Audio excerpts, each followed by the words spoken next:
Well, it's about time we covered H.P. Lovecraft on this channel, acclaimed American author and the godfather of cosmic horror, and lest we forget, a massive racist. Of course, you already knew that if you've read any of his stories, or personal letters, but if you haven't, here's how I'd summarize his opinions. He sure had a lot of them, and boy were they all terrible.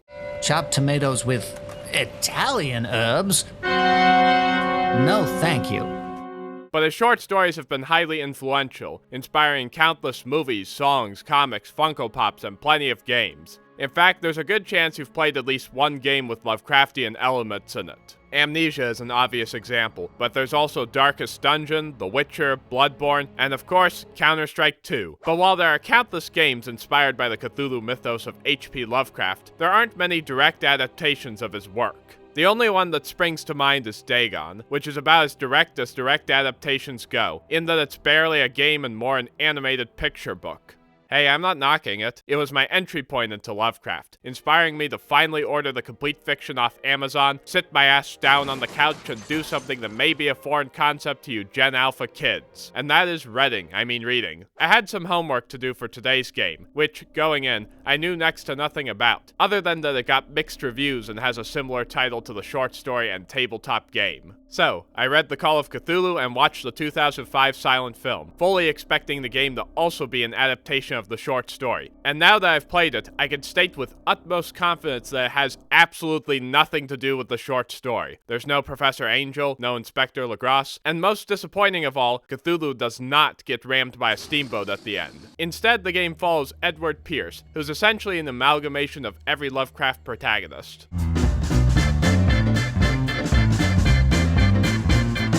Anyway, the father of renowned painter Sarah Hawkins storms into his office one day, demanding that Pierce investigate the mysterious circumstances surrounding her death on Darkwater Island. Pierce gets on a boat and later arrives at Darkwater Port, where bootleggers rule and bedraggled sailors roam. He quickly realizes there's something sinister about the island, so now he must discover what horrible secrets reside in the dark, and how they connect to Sarah Hawkins' death.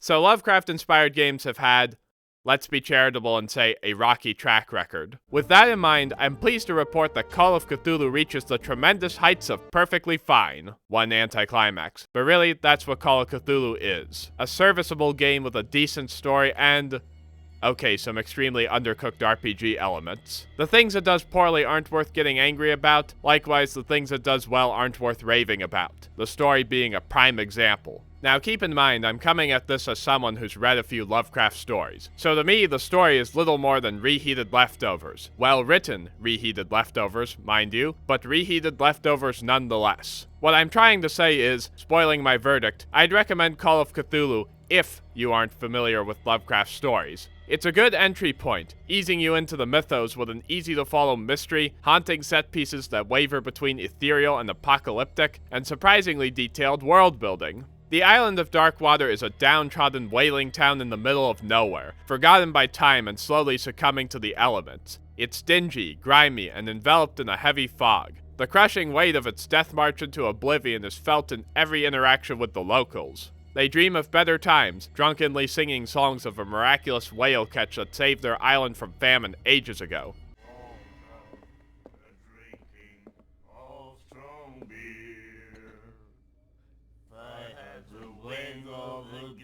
Do you like our song? We're true sirens. We may not be pros, but we give it all we've got. That's true. It's a reminder of the time when we were still fishing for whales off Darkwater Island.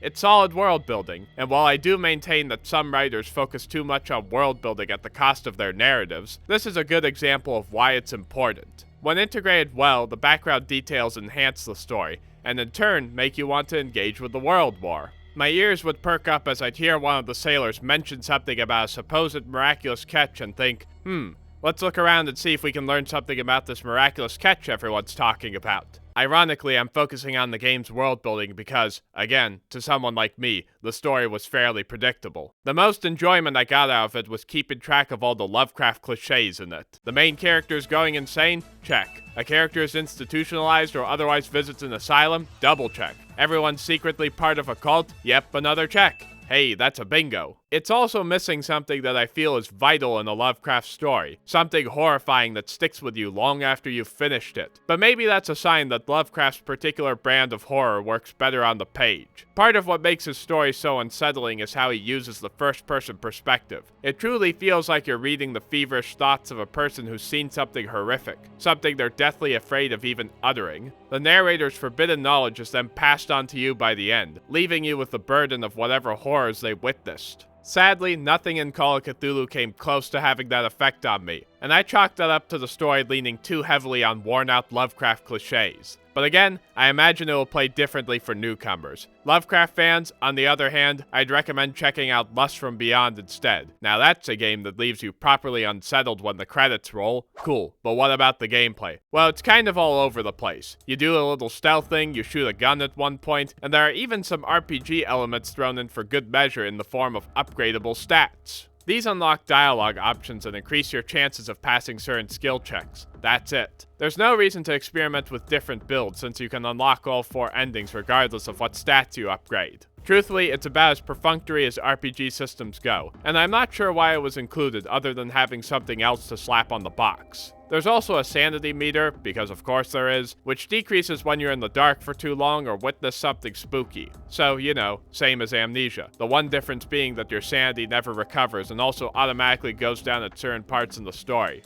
You know what, Call of Cthulhu? I'm starting to think you crammed all these mechanics in to avoid being labeled something that begins with W and ends with Walking Simulator. Look at me, Call of Cthulhu, that's what you are. Trust me, I get it. $60 for a walking sim would have been a tough sell in 2018. A big, expansive game like God of War 2018 earned its $60 price tag at the time. Call of Cthulhu, though, should have been like $20 at launch. I would have had no problem paying $20 for a walking sim. Case in point, What Remains of Edith Finch. But $60? No way. On top of that, it's a pretty short game, and the majority of it is spent wandering around collecting documents and piecing clues together. That's fine, but it definitely didn't justify its $60 price tag at the time, regardless of what extraneous mechanics it stapled in. But that's a moot point, as it frequently goes on sale for $4 now, and at that price, I'd recommend it, especially if you're new to the Cthulhu mythos. Play through it in a couple of sittings and maybe consider reading some of Lovecraft's work afterward, if only to understand what I meant when I said he had terrible opinions. Oh, you know what? I buzzed too early. I was actually thinking of H.P. Lovecraft's cat's name.